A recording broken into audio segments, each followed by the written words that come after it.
ಏನಪ್ಪ ಹಾ ಒಂದು ಗೋಧಿ ಹಿಟ್ ಪ್ಯಾಕೆಟ್ ಕೊಡಪ್ಪ, ಇನ್ನೊಂದು ಬ್ರೆಡ್ ಪ್ಯಾಕೆಟ್ ಕೊಡಪ್ಪ. ತಗರಮ್ಮ, ಒಂದ್ ಗೋಧಿ ಹಿಟ್ಟು ಪ್ಯಾಕೆಟ್, ಒಂದ್ ಬ್ರೆಡ್ ಪ್ಯಾಕೆಟ್. ಎಷ್ಟಾಯ್ತು? ಇದಕ್ 45 ರೂಪಾಯಿ, ಇದಕ್ 45 ರೂಪಾಯಿ, 90 ರೂಪಾಯಿ ಆಯ್ತು ನೋಡಮ್. ಇದು 45, ಇದು 45 ಕುಡಿದ್ರೆ 90 ರೂಪಾಯಿ ಆಕತ್ತೇನ? ಸಾಧ್ಯನೇ ಇಲ್ಲ. ನಾನು ಜಗ್ಗು ಓದಿನಿ, ನನ್ನ ದಡ್ಡಿ ಮಾಡ್ಬೇಕ್ ಅನ್ಕಂದೇನ?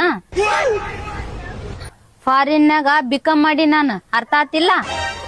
ಪೆನ್ ಬುಕ್ ತಂಬ, ನಾನ ಲೆಕ್ಕ ಮಾಡ್ತನ. ಹಾ ಸರಿ ಅಮ್ಮ, ಲೆಕ್ಕ ಮಾಡ್ತಾಗ.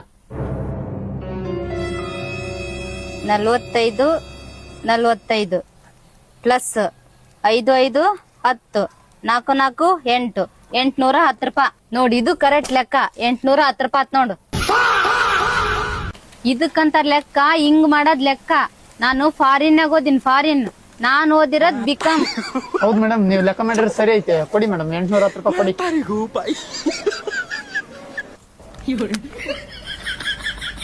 ಮುಂದಿನ ಸಲ ಬಂದಾಗ ಕರೆಕ್ಟ್ ಲೆಕ್ಕ ಮಾಡೋದ್ ಕಲಿ. ಮೇಡಮ್, ದಿನ ಬರ್ರಿ ನಮ್ಮ ಅಂಗಡಿಗೆ ಸಾಮಾನ್ ತಗೊಂಡ್ ಹೋಗ್ರಿ, ಲೆಕ್ಕನು ನೀವ ಮಾಡಂಗ್ರಿ. ನನ್ಗೆ ಲೆಕ್ಕ ಬರಂಗಿಲ್ಲ.